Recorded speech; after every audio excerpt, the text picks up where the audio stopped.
val molt la pena i que ha treballat i ha lluitat per aquest país com ningú i per això ho ha pagat. Moltes gràcies i benvinguda.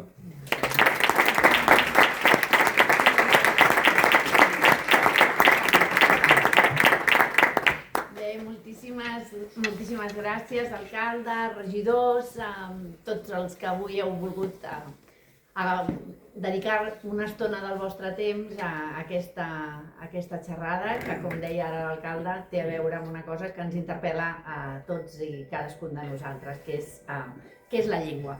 Ho fem com a avançada, com a complement, com a presentació justament de l'exposició que teniu a la sala contigua i que estarà aquí a Igualada fins després de Setmana Santa i per tant que podreu veure i compartir amb tanta gent com sigui possible perquè com us deia ara l'alcalde, aquesta és una qüestió en què en aquests moments ens hi juguem molt, ens hi juguem el present però sobretot ens hi juguem el futur i per tant ens necessitem absolutament tots. Fixeu-vos que aquí he posat una mica el títol de la xerrada, la de l'exposició és Som el que parlem i fa 1000 anys que ho fem en català, no podem menystenir aquest fet, el llegat històric, i també hi ha una cita d'Àngel Guimerà, una cita que va sortir en el mes 324 i que reflecteix la profunditat i l'abast també del que direm avui aquí. La llengua i la història són els botins més preuats a l'hora de sotmetre un poble. Per tant, els que volen prendre'ns la llengua i la història saben molt bé per què ho fan, perquè és el botí més preuat quan estan parlant de conquerir un poble. I per tant, s'entendran moltes de les coses que diré avui aquí amb aquest frontispici, amb aquesta afirmació tan contundent com feia Àngel Guimerà. Fixeu-vos que parlem d'una exposició sobre la llengua. Una altra exposició, una més, perquè les exposicions, i n'hi ha moltes, us en vaig posant algunes de les que recentment s'han fet, sempre neixen d'una oportunitat o bé de la necessitat d'explicar alguna cosa. En el millor dels casos, les exposicions neixen d'un desig, d'un plaer o de les ganes de submergir-se en un temps, en algun fet o en alguna persona. Però no vivim en el millor dels temps possibles. No vivim en el millor dels mons possibles. Al contrari, treballem per fer-lo millor, aquest món. I la Fundació Fundem la República té un nom que ho expressa tot. El desig de viure en una república independent i la necessitat de treballar per aconseguir-ho i per fundar-la aquesta nova realitat. Per això, una de les primeres coses que fem, i ara aquí us poso unes captures de pantalla, en veureu diverses, del web que acompanya i que podreu activar amb els QRs que hi ha en l'exposició, perquè un dels primers actes que també a nivell públic hem volgut fer des de Fundem la República és una exposició sobre la llengua. Ho hem fet per voluntat, ho hem fet per desig, ho hem fet per oportunitat, com us deia que s'havien fet algunes d'aquestes exposicions, però malauradament també ho hem fet i també ho fem per necessitat. Fixeu-vos que la vam començar a pensar quan l'oficialitat del català a Europa, que continua sent una necessitat imperiosa, era un compromís polític per part de qui no els compleix, els compromisos polítics. I la vam inaugurar abans de tancar l'any passat, perquè tot i que el compromís no s'hagi fet realitat, continua sent necessari que tothom es convenci que és imprescindible, no que tinguem una llengua reconeguda en una Europa que en reconeix moltes altres, molt menys parlades en nombre total de parlants, sinó que malauradament és del tot peremptori i necessari que nosaltres, els catalans, ens convencem que la nostra no és una llengua menor, no és una llengua petita, no és una llengua d'estar per casa, que sembla increïble que calgui fer-ho el 2026, ja amb un quart de segle del segle XXI encetat, i tanmateix cal fer-ho. I perquè en veieu aquesta necessitat, perquè cal fer-ho, em remetré a 3 fets recents. El primer, les denúncies per discriminació lingüística del català han augmentat de manera molt significativa, amb prop de 3.000 expedients registrats entre 2023 i mitjans de 2025.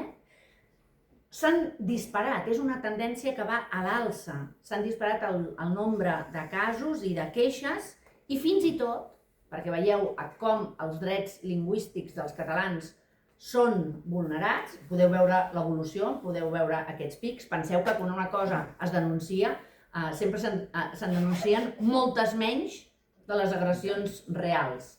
Per tant, fixeu-vos que se'n denunciïn moltes més, vol dir que n'hi ha moltíssimes que no s'arriben a denunciar, però també potser vol dir, i aquí és on vaig jo, un canvi d'actitud respecte dels que ja no volem tolerar que se'ns vulnerin els drets lingüístics.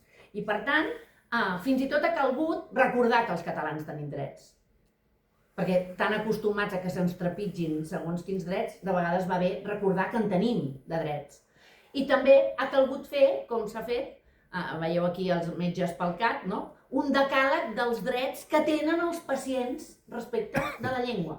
Un decàleg dels drets que tenim, perquè resulta que anem al metge i no se'ns atén en català. I per tant ha calgut fer fins i tot un decàleg per recordar-ho. Aquest és el primer fet que voldria recordar. Estem en aquest context, un context creixent de denúncies de vulneració de drets lingüístics, la qual cosa vol dir que aquesta és la punta de l'iceberg, i l'iceberg és molt més gran i molt més profund. Però també un gir en el fet que ja no estem potser tan disposats a que se'ns trepitgin els nostres drets. Segon fet que volia recordar. Ara fa 130 anys, Àngel Guimerà va fer el primer discurs en català a l'Ateneu Barcelonès, quan va prendre possessió com a president de l'entitat.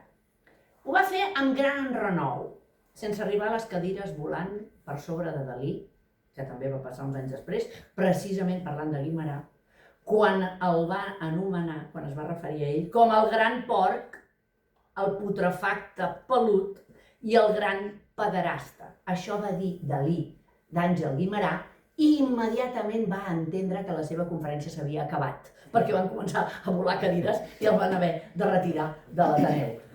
En el cas de Guimerà no va acabar així, però gairebé, perquè el seu discurs va representar un gran enrenou.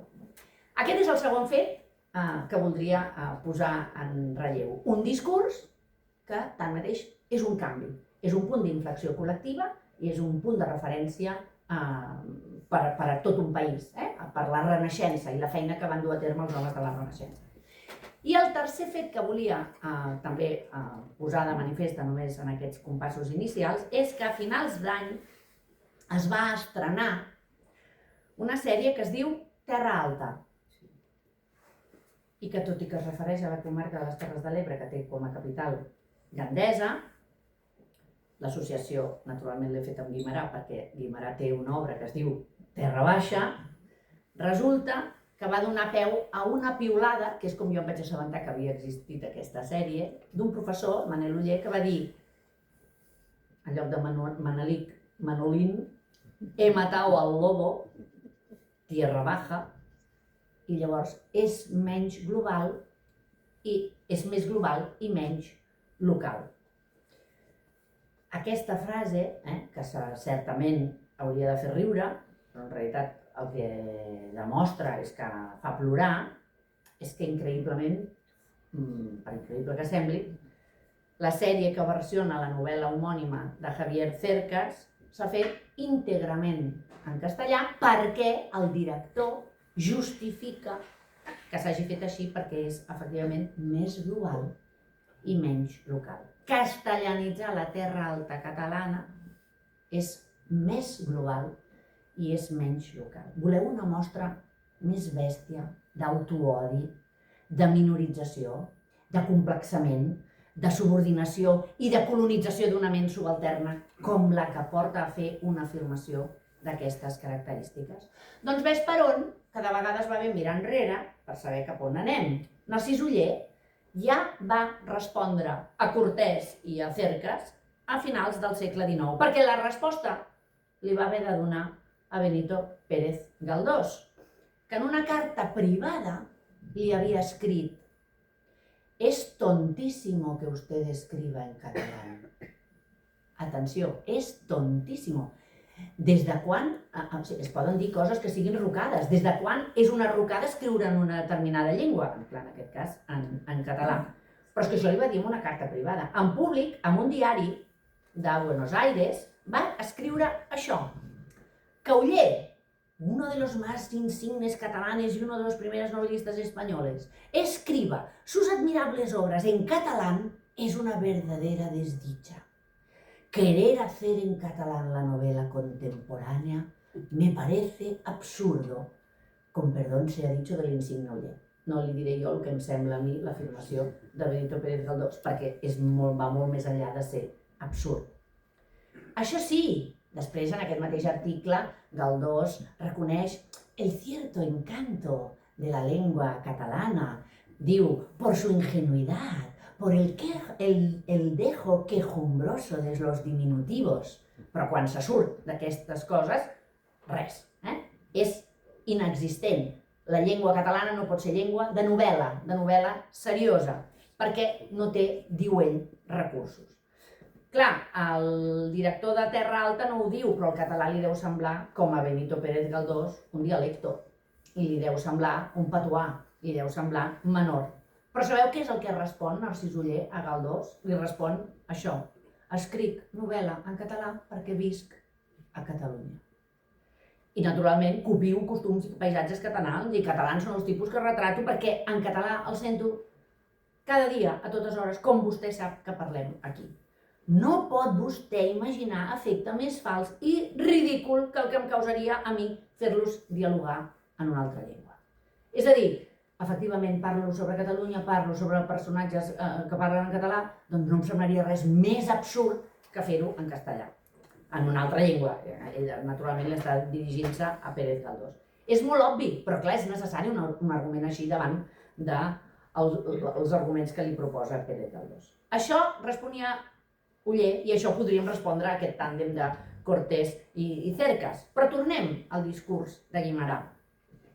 Tant podeu preguntar per què era tan sorprenent fer un discurs en català. Doncs sí, l'originalitat i la provocació principal és que el va fer íntegrament en català. I fa 130 anys, la llengua predominant a la vida pública, en documents, en actes, en discursos, era única i exclusivament el castellà. Tots els anuncis d'aquella conferència, de la presa de possessió, havien estat fets en castellà. Però Guimerà ja havia anunciat que parlaria sobre la llengua catalana i que seria en català. Per això, abans de l'acte, hi va haver una reacció d'un grup de socis, encapçalat per un senyor que es deia Manuel Illas i Fabra. Ja és mala sort, oi, que el segon cognom sigui el normalitzador i el pare de la llengua catalana, però van signar una protesta formal manifestant que consideraven que si el castellà era la llengua oficial per la institució, no tolerarien un discurs inaugural en català. Una miqueta potser sí que fa bufó, que fa molt regional, que és molt entranyable, però tot, on s'és vist, tot un discurs en català. Per tant, arriba el dia de la lectura del discurs i sabem, és sensacional anar a les hemeroteques i llegir la crònica de l'endemà. Diu La Vanguardia, jamás como anoche vio nadie el salón del Ateneo, rebosante de inteligencia, lleno de calor y vibrante de energías. Ara veureu les energies. Comença Guimerà la locució dient, senyors, d'ençada el dia en què se'm donà l'encàrrec honrosíssim de presidir aquesta associació, i tot d'una s'alcen de les cadires dos socis de l'entitat que reclamen a crits que el discurs sigui en castellà. I ho fan, atenció, en català també, diu la publicitat. Abrandaments, estirabots, l'auditori que replica aplaudiments dels uns, protestes dels altres. Finalment aquests dos socis surten de les sales i Guimerà prossegueix sense interrupcions. Atenció als arguments, perquè aquests dos ciutadans diglòssics, que consideraven que la llengua catalana no podia ser, però feien la protesta en llengua catalana, que això sí que és el súmmum de l'esquizofrènia, es van aixecar dient s'ha de parlar en castellà, i ho estaven dient en català, acusant a Guimerà de trencar les normes. Efectivament, Guimerà estava trencant les normes. Ell, com respon? Afirmant que defensava la llengua catalana com la llengua de Catalunya. i que sentia el deure de parlar-la com a mostra de gratitud, va dir, i de pertinença. Recordeu que Àngel Guimerà va néixer a Santa Cruz de Tenerife. Les seves primeres provatures literàries van ser en castellà. I ell trenca les normes i diu que parla en català perquè és la llengua de Catalunya i ho fa amb gratitud perquè l'ha acollit Catalunya i amb sentiment de pertinença, que és una mostra d'integració de les més de les que hauríem de sentir-nos més orgullosos, perquè aquest senyor va capitanejar els homes de la Renaixença. Per tant, fixeu-vos que tenim d'una banda els arguments minoritzats, subalterns d'una banda, versus els arguments de Guimerà, que són autocentrats, centrats en Catalunya, i amb una consciència nacional pròpia. Què va fer Guimerà? Va ser un gest individual, però va desencadenar un gest col·lectiu. Hi va haver crits, hi va haver empentes, hi va haver terrabastall, però què va fer Guimerà? No va canviar de llengua, va fer un mantinga el català avant la letra, encara no s'havia existit, no havia aparegut aquest moviment, però ell ja ho va fer. Clar, quines van ser les conseqüències d'aquest discurs? Per què va ser tan important? Per què us poso aquesta diapositiva on diu, comença dient, atès a la importància indiscutible del discurs que va pronunciar don Àngel Guimerà en l'acte inaugural,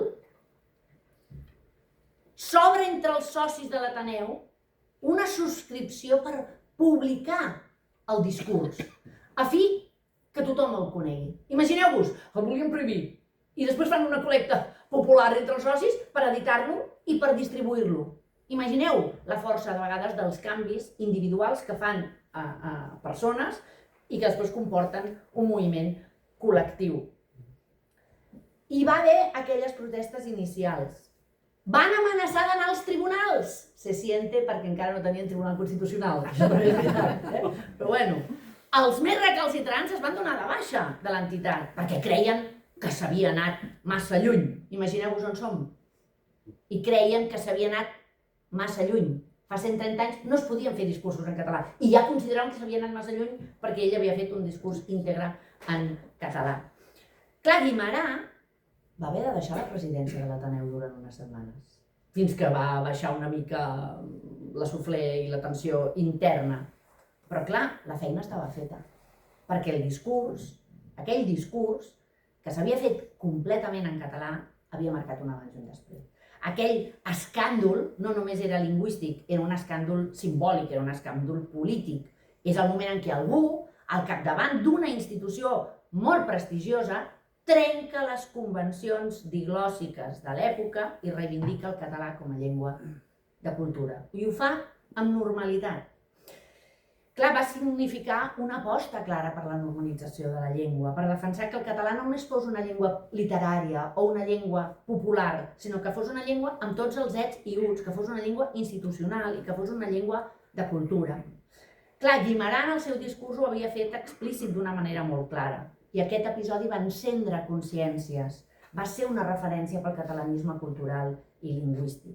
I també es considera un punt d'inflexió en aquesta trajectòria de normalització del català en el segle XIX. Discursos com aquest i figures com Guimerà preparen el terreny perquè després hi hagi altres moviments més amplis. Premsa catalana, diccionaris catalans, educació en català, és a dir, formes de, en aquest cas, reconstruir la nostra identitat col·lectiva, que ens havia estat arrabassada per legítimo derecho de conquista 200 anys abans d'aquest discurs. Naturalment, amb el decret de nova planta, el tancament de les universitats, la prohibició del català, i la pèrdua de les institucions pròpies, les constitucions i les llibertats del nostre poble. Per això aquest discurs és important. Per això, per la transcendència en 3 àmbits. De manera simbòlica, va fer una transgressió simbòlica, efectivament. Ja era una declaració de principis fer un discurs. Aquí nosaltres ens emocionem molt quan arriba el Bruce Springsteen i diu «Bona nit, Barcelona!» i embogim perquè ha dit unes paraules en català. Doncs, clar, ell havia anat més enllà d'això. No havia fet només aquesta entrada, havia fet tot el discurs. I això era una reivindicació de dignitat i de dignitat. També perquè va donar visibilitat i normalització a la llengua. Treia la llengua del carrer per portar-la als entorns de cultura i, sobretot, estava inaugurant el camí del català com a llengua de futur, perquè amb aquell gest Guimerà i els que compartien la seva aposta, que van ser tots els homes de la Renaixença, estaven justament afirmant que el català no era una llengua de passat i de records i de velles glòries, sinó que era una llengua per viure el present i per transformar la societat, el país i construir el futur. Amb tota la força del passat, però per projectar-la cap al futur. Segurament en aquell context, tal com estava tot, calia un miracle. Però amb aquest tret de sortida, el miracle es va anar produint. I realment, el segle XIX va ser un escenari d'una recuperació del català que va arribar a pràcticament tots els àmbits, fins que amb les bases de Manresa, el 1892, es demana l'oficialitat de la llengua catalana. Clar, què fan els intel·lectuals espanyols? Fins i tot els que han estudiat a la Universitat de Barcelona, com és el cas de Menéndez Pelayo. Fixeu-vos què fan. Afirmen coses com aquesta.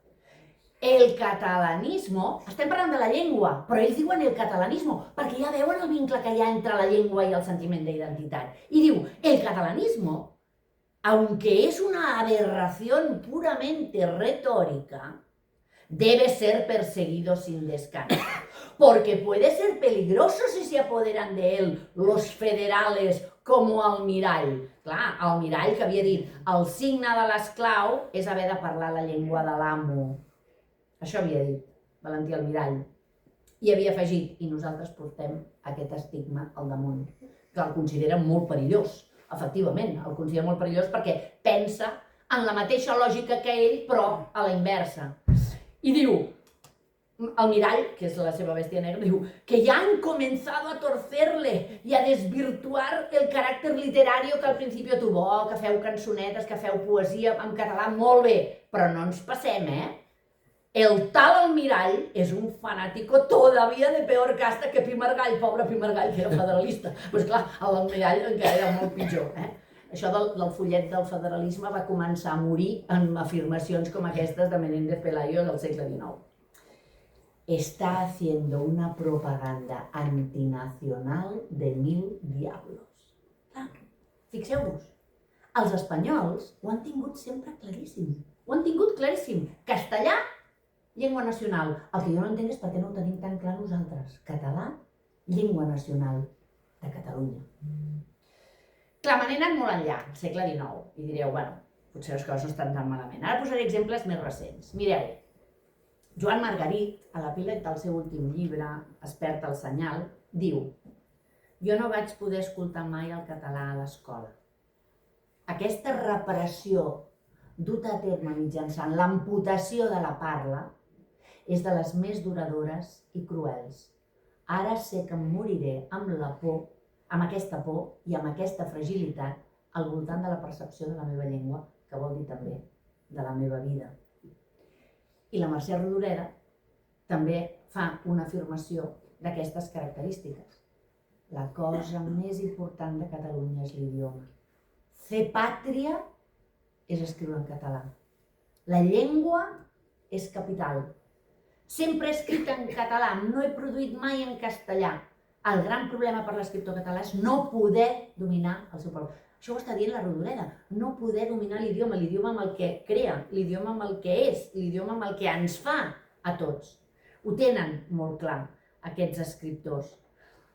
I és que molts dels meus poetes preferits els van intentar aprendre la llengua.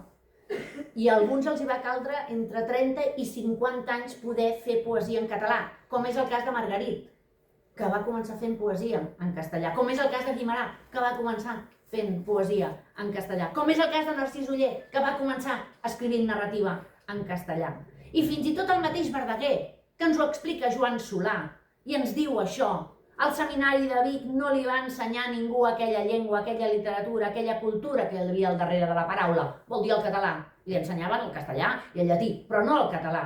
I diu, el miracle se'l va haver de fer tot sol, contracorrent i contra govern. Contra un govern que l'havia eliminat a ell i al seu país de la vida noble de les lletres i la història. I afegeix Joan Solà, exactament igual com em va passar a mi i a tots els de la meva generació i de moltes generacions anteriors i posteriors. Així és que veieu que hi ha com una mena de fil roig d'escriptors que s'han sentit arrabassada la seva llengua, que és la seva identitat, i per extensió ens ho han fet a tots.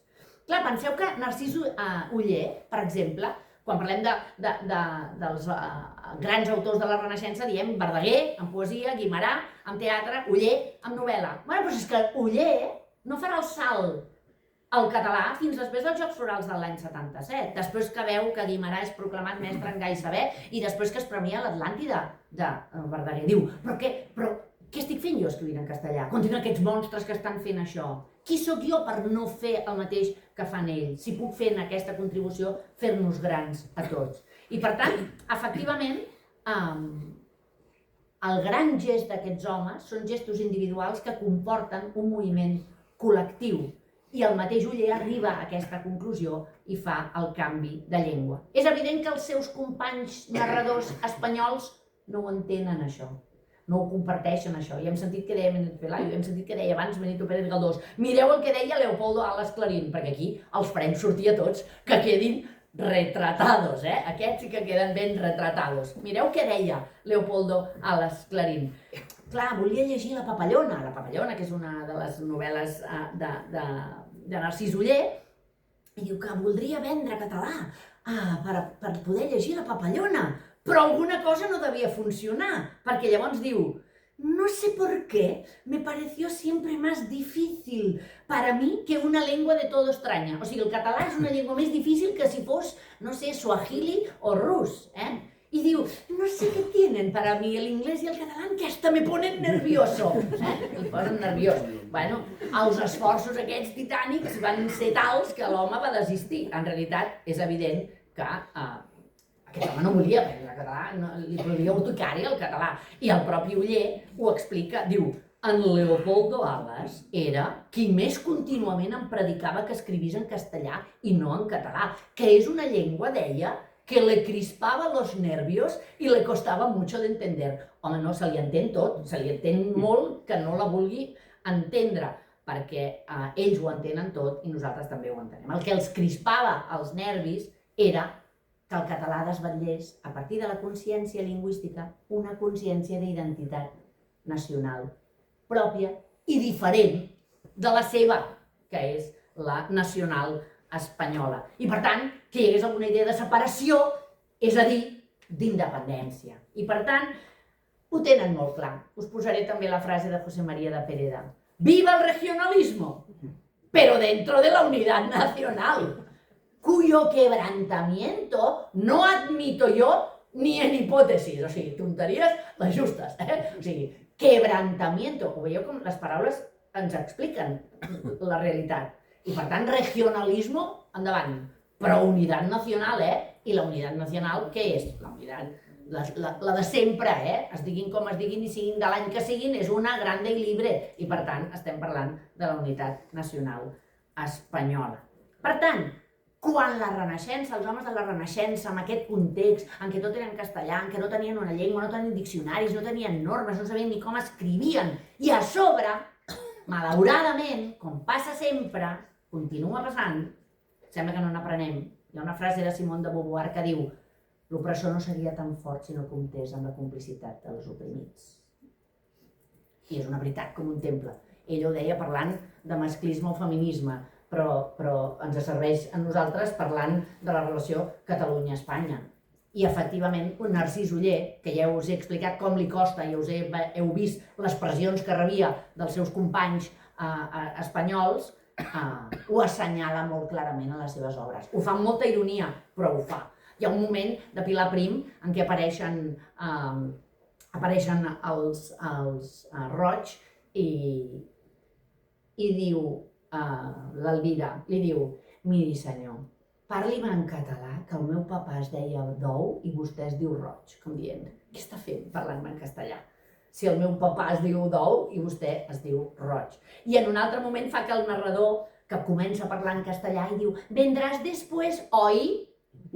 Diu el narrador: Doña Pomposa i don Rosendo parlen en aquell castellano tan pur del nostre país. I que fa la ironia perquè la burgesia va jugar a la carta d'adoptar la llengua del qui pensava que tindrien algun tipus de benefici i va fer més feble la llengua catalana. I per tant, recuperar la llengua per recuperar el país són coses que ja van veure els homes de la Renaixença, que van després impulsar els homes del modernisme i que van culminar els homes del noucentisme. Aquí us he posat la revista L'Avenç, amb S primer i amb C trencada després. I direu, és una lletra! Però no és una lletra. Hi ha tot un propòsit al darrere, de l'autoexigència, de voler tenir una llengua amb unes normes, amb una codificació, amb un diccionari, no? I per tant, d'una llengua informe a una llengua organitzada, d'una llengua que no serveix a una llengua que ha de servir per tot, per crear ciència, per fer política i per fer també, naturalment, literatura. Torno a Guimerà i torno al seu discurs, perquè quan ell fa aquest discurs mira d'activar d'un fil històric per donar-li una embranzida a la història de Catalunya, als reis que hem tingut, als trobadors, a les glòries, per dir, senyores i senyors catalans, tenen tot això? I què fan parlant en castellà? I ho fa i ho explica parlant d'aquest origen de la llengua, que nosaltres també tenim en l'exposició. El jurament de Radulf Oriol, que en aquest moment és el primer document conservat en llengua catalana, que és un jurament de fidelitat, i jo ho trobo sensacional que sigui el primer document perquè diu jo fideles vos seré, li diu Radulf Oriol, jurant aquesta fidelitat. I penso que tots l'hauríem de fer, aquest jurament de fidelitat cap a la llengua. Jo fidel us seré en la llengua catalana, ja que és el primer document en la nostra llengua, però també, naturalment, amb les homilies d'Organyà o amb la cançó de Santa Fe, que ja són textos administratius, que són textos jurídics, que són textos religiosos que es fan en una llengua que ja no és el llatí, que ja és plenament una llengua diferent, nova, romànica, que és la llengua catalana. Una llengua que Verdaguer recorda en aquell públic i recorda tots els noms, Jaume Roig, Alcem Turmeda, Bernat Desclot, Andreu Febrer. Andreu Febrer, primer traductor de la Divina Comèdia, és que ahir va ser el Dante Di, el dia de Dante, Dante Alighieri, autor de la comèdia. Andreu Febrer és el primer traductor de la comèdia, però no només en llengua catalana, el primer traductor d'aquesta obra a Europa. La primera traducció que hi ha de la Divina Comèdia és el català. I ell fa aquest exercici com de treure'ls la pols a tots aquests noms. I fixeu-vos, diu, no, és que clar, hi ha un cronista d'aquest regne d'Aragó que diu, referint-se a Catalunya, era general afició dels reis, que sempre tingueren per sa naturalesa i antiquíssima pàtria Catalunya, usar la llengua catalana. Oh, i tant! Mira, quines coses! Tenim aquesta antiquíssima afició. És una afició, ara. No que sigui normal que si ets català facis totes les coses en català. No, és que és una afició. Ah, és curiós, però és antiquíssima. Sí, és antiquíssima aquesta afició. I en aquest context, Guimerà es remunta als tres grans noms que li serveixen per parlar, diu, tres figures colossals de la llengua catalana. Ramon Muntaner, Ramon Llull i Ausiàs March. I diu, Muntaner, el cantor dels entusiasmes per la terra. Muntaner, que és el que ens explica com els almogàvers arriben a Atenes i Neopàtria, i va dient tota l'estona, he vist amb els meus ulls i he sentit amb les meves orelles. Gràcies a Déu, perquè si ho hagués dit al revés potser haguéssim sortit al llibre Guinness dels rècords. Però que és algú que explica l'engendrament del rei Jaume, que és meravellós. Els bretons tenen l'engendrament del rei Artús, que els sembla sensacional, i ho és, i l'engendrament del rei Jaume és sensacional al quadrat. I segurament, potser vosaltres que sou catalans, no l'heu llegit mai, i no en sabeu res, i no n'hem fet pel·lícules, i no n'hem fet sèries. Fem la Terra Alta, però no en fem l'engendrament en castellà, i no fem l'engendrament del rei Jaume, que és absolutament sensacional, perquè com que el rei no tenia una cort estable i anava d'un lloc a l'altre, però no volia la reina, no la volia ni veure, i anava amb la seva cort de mans pel lloc, van arribar i van posar-li a la reina, les campanes sonaven, les esglésies, tothom resant, i allà hi havia notaris, el van fer veure, li van canviar, li van treure la man, li van posar la reina, tots allà suplicant que aquella vegada havia de ser la bona, perquè clar, no podrien fer tota aquesta operació d'estat gaires vegades més. I aquella nit, naturalment, es va engendrar Jaume I, el Conqueridor, que és com és, perquè va tenir un engendrament d'aquestes característiques. Doncs això que és absolutament sensacional, potser molts no l'heu llegit mai. I ell diu, Ramon Muntaner, figura colossal, cantor dels entusiasmes per la terra.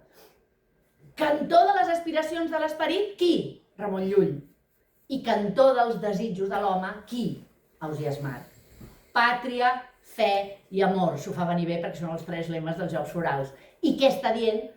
Catalunya, Mallorca i València. Per tant, països catalans. Llengua, història i països catalans. És així de contundent Guimerà i faríem bé d'entendre la magnitud del que ens explica quan diu: encara, senyors, que la llengua catalana no tingués ni més enrere ni més endavant d'ara cap altra personalitat gloriosa, amb la d'ells 3 n'hi hauria bastament per enorgullir-se de parlar aquesta llengua totes les seves generacions. Manuel de Pedrolo, 100 anys després del discurs de Guimerà, anava a dir 100 anys després del franquisme, però millor ho reformulo perquè, clar, el dictador es va morir però la dictadura no, diríem, i va publicar a l'any 86 un article demolidor, per desgràcia tremendament vigent, titulat "No gosem ser catalans". Pedrolo sempre és incòmode, però diu que no gosem ser catalans. I diu, entre altres coses, que quan alguna comunitat no para de treure les seves medalles de família, segurament és per dissimular la mediocritat actual. Quan dius, no, anem a no segon, les nostres velles glòries, segurament és per dissimular la mediocritat actual. Jo, respecte d'això, vull dir que amb aquesta exposició veureu que de 20 plafons en dediquem només 6, i aquí us poso algunes de les informacions que trobareu en el web que acompanya els QRs, com us he dit abans, de l'exposició, només 6 a la dimensió històrica.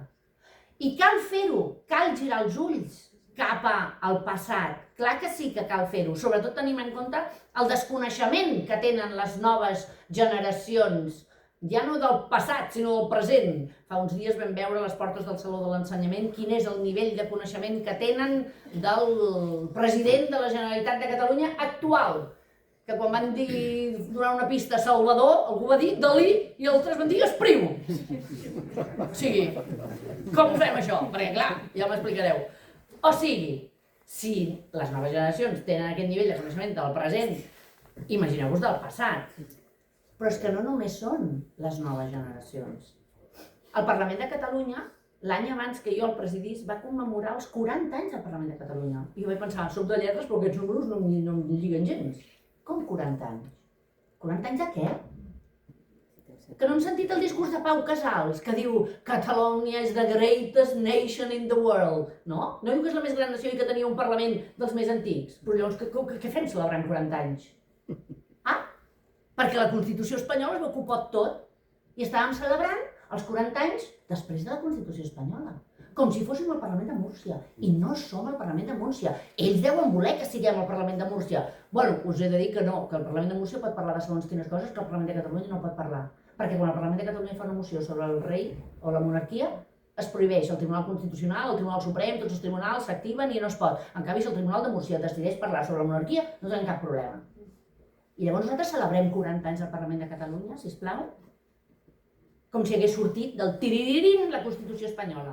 Home, és que ara ja tenim elements de judici per saber que la transició no és la transició que ens habíamos dado entre todos, ¿no? Igual que nunca fue el castellano lengua de imposición, no poco. Però clar, nosaltres, vinga, a creure les doctrines que ens van donar.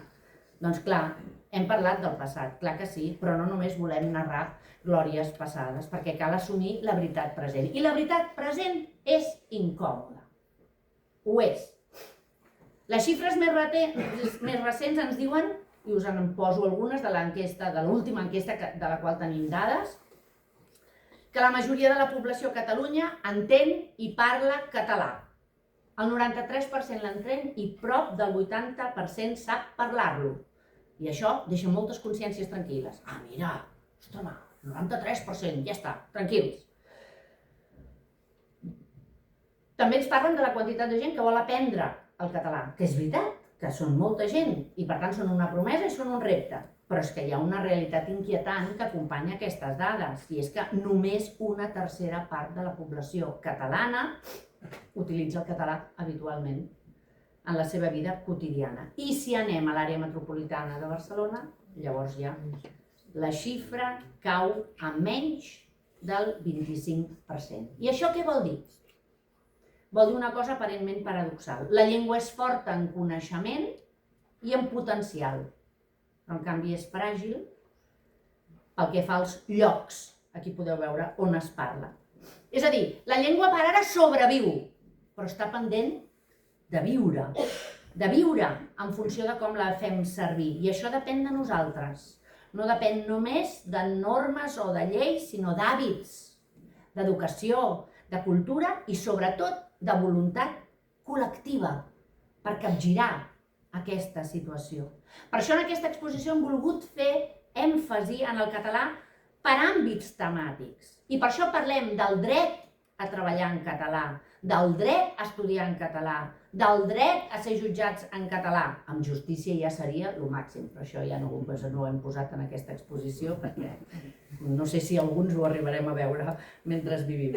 Però també el dret a accedir a comerços en català, als hospitals, a veure la televisió, a anar al cinema, a poder consumir literatura, teatre, música, televisió, ràdio, cinema, circ, videojocs, xarxes socials, premsa en català, a resar en català, a ser entesos a Europa com qualsevol altre europeu, sense que importi la mida de la llengua, sinó fer-ho per dret propi. Una exposició que també ens recordi els drets que tenim, o també, com ens diu Pedrolo, que els drets que no s'utilitzen es perden. Perquè els drets que es van afablint, a la fi caduquen. I hem vist que en segons quins llocs els drets caduquen molt ràpidament. I per tant, fent una apel·lació a la consciència de que depèn de nosaltres, que depèn de tots nosaltres, però també depèn de cadascun de nosaltres. I hem de decidir formar part d'aquesta història viva. I no es necessiten de vegades gestos grandiloqüents. Sovint una conversa, una obra de teatre, un discurs en català a l'Ateneu fa 130 anys, o els Premis Ondas, o els Premis Goya, quan es fan a Catalunya, poden ser també la llavor de la normalitat. Per tant, que cadascú se senti part d'aquesta revolució quotidiana. I jo voldria incorporar un concepte que jo aplico a la llengua, però que és un concepte que en realitat neix del món climàtic. Un climatòleg com és el Rob Nixon va escriure aquest llibre que es diu Slow Violence, la violència lenta. I és un concepte que ell aplica a la manera gradual, sistemàtica i continuada amb què, per exemple, en determinades empreses que van fent els seus vessaments en un riu, doncs en aquell moment no passa res potser immediatament, però després d'un segle i mig igual ja no hi ha peixos i dius, oh, què ha passat? No hi ha peixos. Bueno, si no hi ha hagut un determinat, no s'ha tingut cura, la conseqüència es veu molt temps després. Per tant, que no és una violència immediata, no és un tsunami, no és un terratrèmol, però el fet que sigui constant fa que després les conseqüències se'n vegin molt temps després. Clar, si aquest concepte l'apliquem a la llengua, a la nostra llengua, al català, ens adonem que hem anat visquent una situació de violència lenta, d'erosió continuada del català. Per què? Per part de l'estat espanyol, naturalment, que fa aquesta violència lenta sobre la llengua catalana, no garantint sistemàticament els drets dels catalanoparlants, en una judicialització constant, com estem veient, es porten les escoles als tribunals, amb una impugnació de totes les polítiques que es fan per protegir, per garantir i per transmetre la llengua, quan s'impugna les polítiques que han fet aquest país, la immersió lingüística, etc. Tot això, quin efecte té?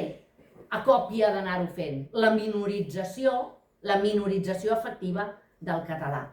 I és que l'estat espanyol ha exercit violència directa contra la llengua catalana en determinats moments. I tant que sí, el decret de nova planta, això és violència directa. La prohibició durant les dictadures de Primo de Rivera o de Franco és violència directa. Però també exerceix violència simbòlica, que és igual d'efectiva, però és més civilina.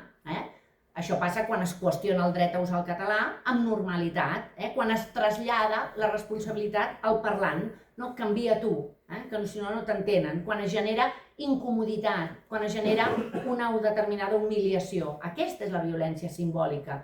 No sempre hi pot haver insults o agressions, però sí una mena de pressió constant que va disminuint i deslegitimant la llengua. Aquestes formes de violència, totes, la lenta, la directa, la simbòlica, creen un entorn on parlar català és incòmode i cada vegada és més excepcional i això, com ens diuen les dades, fa retrocedir l'ús social de la llengua. Per tant, tota aquesta inseguretat dels parlants que hem sentit amb la veu de Joan Margarit, que hem sentit amb la veu de Mercè Rodoreda, que la inseguretat dels ciutadans quan no saben si serem jutjats en català, si serem atesos en català quan anem al metge, si podrem morir-nos en català, com abans es recordava la pròpia Carme Junyent o Josep Maria Espinàs, tot això són mostres de violència institucional i, per desgràcia, cada cop més institucionalitzada. Per tant, és estructural. I què cal fer davant d'aquesta mena d'asimetria radical entre el català i el castellà? Doncs cal revoltar-se, com es va revoltar Guimerà quan va fer un discurs com el que va fer. Entre el castellà, que és obligatori i ho sabem i que té tots els drets i els té en plenitud, el català sempre és condicionat, el català sempre és subsidiari, sempre és subaltern, sempre és quin missatge es dona a la societat, que és inferior, que és de segona. I per tant, quan això es permet, normalitzes aquesta violència. La neutralitat és el més eixort dels egoismes, va dir algú que sabia molt bé de què parlava. I quan tu et mostres neutral en situacions d'opressió, et poses immediatament al costat de l'opressor. S'entén de seguida, perquè si jo ara estic apretant algú i el vaig empenyent, i aquí hi ha un penya-segat, si tu estàs allà i dius soc neutral, no, perquè ell cau. Si cau, tu has estat del costat del que empeny. Per tant, moltes vegades el que ha passat és això, que aquesta violència és estructural, però estem tan acovardits, estem tan acostumats a acotar el cap, que acabem col·laborant amb aquesta forma de deslegitimació de la nostra llengua. I per tant, hem de combatre totes aquestes formes de violència i sobretot les que encara capgiren la situació i diuen no, que és que volem imposar el català. I dius, com és possible que algú aleshores pugui anomenar des de la posició de botxí, es converteixi en víctima i nosaltres acabem sent els suposats agressors d'una altra llengua que és una de les llengües en contacte amb la catalana i en conflicte amb la llengua catalana, perquè el dany més profund és el dany social. Hi ha dany legal, hi ha dany social, però hi ha un dany per cadascun dels parlants que individualment rep aquest missatge i interioritza la violència lenta i acaba autocensurant-se. I llavors la llengua no marcada és la llengua espanyola. El català ja és la llengua marcada. Si la utilitza, hi pot haver conseqüències. I per tant, els canvis automàtics de llengua això ho mostren. Jo, per exemple, explico que la meva mare puja un taxi i diu al carrer Rosselló. I diu, ¿cómo? Ay, perdón, a la calle Rosselló. Perdón? Per què? Jo li dic, mama, però per què em demanes perdó? Ai, perdón, és això que us he intentat explicar. Amb aquesta anècdota ja es veu això. Però és que l'altre dia vaig estar amb un alcalde, no gaire lluny d'aquí, que va demanar un cafè amb gel. I li van portar un cafè amb llet. I se'l va prendre sense xistar. Se'l va prendre sense xistar. Perquè aquesta és la tesi del gos apallissat, aquesta és la tesi de la indefensió apresa. Que, ara abans de fer un... em prenc el cafè amb llet. Però és que això és el sumum. Tu ets el consumidor, tu ets qui pagues, tu ets qui demanes un cafè amb gel. I ell entén cafè amb G i et porta un cafè amb llet i te'l prens. Clar, som aquí. El Miquel Àngel Pradilla, un col·lega de la URB, diu que la història social de la llengua catalana és una història de resiliència. I Prat de la Riba ens deia que els destralers de Felip V van fer llenya de les institucions polítiques de Catalunya. I a fe de Déu que en van fer de llenya els destralers, perquè ja sabem que tenien aquelles normes, no? Que se consiga el efecto sin que se note el cuidado. Ara ja s'han tret la màscara i ja ho fan directament. Com responem a tot això? De manera autocentrada, amb consciència nacional. La sobirania lingüística pot ser la resposta a la violència lenta. Que, per tant, no ens passi com passa amb el Ray Bradbury i la seva obra Fahrenheit, quan diu no cal cremar llibres. Estem en una biblioteca, només cal que la gent deixi de llegir-los. Doncs efectivament podríem dir no cal prohibir una llengua per fer-la desaparèixer, només cal que els seus parlants no la parlin. I estem en un punt en què la despossessió simbòlica que hem patit de la nostra llengua ens situa en aquest moment present. Clar, com ho hem de fer? Allà on el món es juga el futur, la nostra llengua hi ha de ser. Hem de posar el català en tots aquells espais de vida. Hem de fer que la nostra sigui una llengua útil per tot àmbit i per tothom. I hem de fer que hi hagi aquesta renovació del compromís generacional i del compromís també institucional. Perquè no tenim temps per lamentacions. Si ens anem lamentant, acabarem perdent la llengua.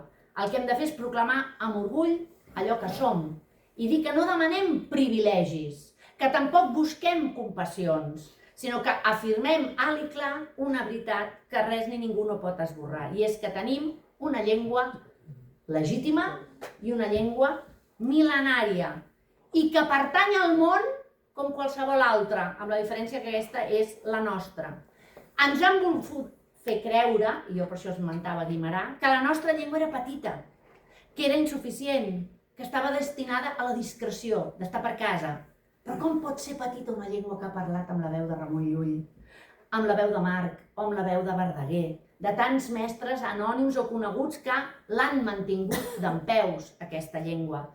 Aprenguem-ho clar, no hi ha llengües petites, hi ha parlants. I per tant hi ha pobles que s'alcen o hi ha pobles que renuncien i que s'aturen.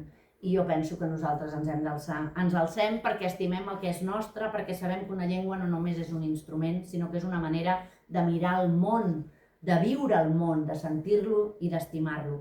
Per això la defensem, no contra ningú, sinó a favor de tothom, a favor de la diversitat, de la cultura, d'una humanitat que només és rica quan tothom pot parlar des del seu ser, des d'allò que és, i fer-ho amb dignitat. I vivim temps difícils, he parlat de l'increment de les denúncies lingüístiques, ho sabem, les denúncies creixen, d'acord, però deixeu-me dir una cosa molt clara. El català l'han atacat sempre i ha sobreviscut. Una llengua no mor perquè l'ataquin.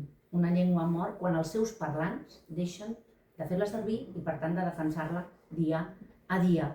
Aquesta exposició que teniu al costat no vol compartir pors, vol encendre voluntats, perquè és la nostra una llengua que hem de fer que sigui una llengua de futur.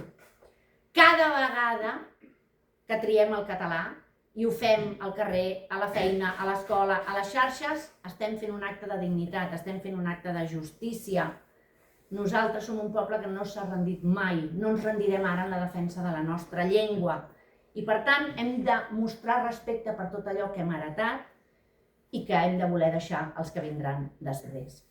Ho he dit abans, els catalans tenim drets lingüístics, no són privilegis, són drets bàsics perquè ningú hagi de renunciar a ser el que és quan parla la seva llengua. I no ens hem de sentir petits per parlar la nostra llengua, no ens han de fer dubtar, que això és el que ens mina la confiança. No és una nosa el català, bueno, és una nosa per a tots aquests que els hi molesta moltíssim que sigui una nosa, naturalment. És una història compartida, és una riquesa, és la nostra identitat. I serà futur si nosaltres fem que tingui futur. Cada paraula és una llavor, cada conversa és una victòria. I cada dia que es parla català, el català continua existint. I fins i tot hi haurà un dia que podrem demanar un cafè amb gel i ens ho podrem prendre. Un cafè amb gel quan anem a una cafeteria. Alcem, doncs, la veu. Fem-ho amb fermesa, fem-ho amb emoció, però fem-ho amb determinació. Perquè el català no és només del passat, és nostre. I si és nostre, és responsabilitat nostra, no la podem evacuar a les institucions o aquí. No, tots i cadascun de nosaltres. No esperem que altres ens salvin. No esperem que vinguin moments ideals. El moment és ara i la llengua es defensa parlant-la, vivint-la, compartint-la, sense pors i també sense demanar permís. Parlem en català els qui ens entenen i parlem en català els qui encara no ens entenen perquè puguin arribar a entendre'ns. Obrim sempre la porta, no ens tanquem la porta a nosaltres mateixos. Intentem sumar sempre, no restar. Fem del català una llengua acollidora, una llengua viva, una llengua present i útil a tot arreu. Que ningú no ens pugui dir des del futur que ens va trobar indiferents o muts.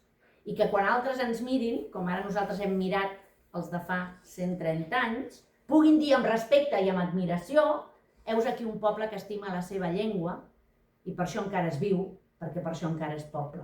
Si no, ens desarrelem. Si no, ens diluïm. Si no, deixem de ser qui som. Perquè una llengua que ha resistit guerres, prohibicions, silencis, canvis demogràfics, migracions, modernitats tecnològiques, és un miracle. És un miracle. La nostra llengua és un miracle i li hem de concedir per tot aquest passat ser una llengua de futur. No és només la identitat, és aquesta manera de viure que ens diu la Caterina Albert, la Víctor Català, o com ens diu Joan Fuster, que diu: la meva llengua és la meva pàtria. La seva és la llengua catalana, aquesta és la seva pàtria. I acabo amb Fuster, amb Àngel Guimarà, començat amb Guimarà i també tancaré amb ell, que en la conferència va acabar fent esment a Dante Alighieri, dient al final del seu discurs: vergonya eterna és el que espera els qui menyspreen la seva llengua i en canvi alaben la dels altres. Jo davant d'això només puc dir amén, que vol dir així sigui. I per acabar-ho d'una manera més nostrada, ho acabaré a ritme d'havanera dient: visca Catalunya i visca el català. Moltes gràcies.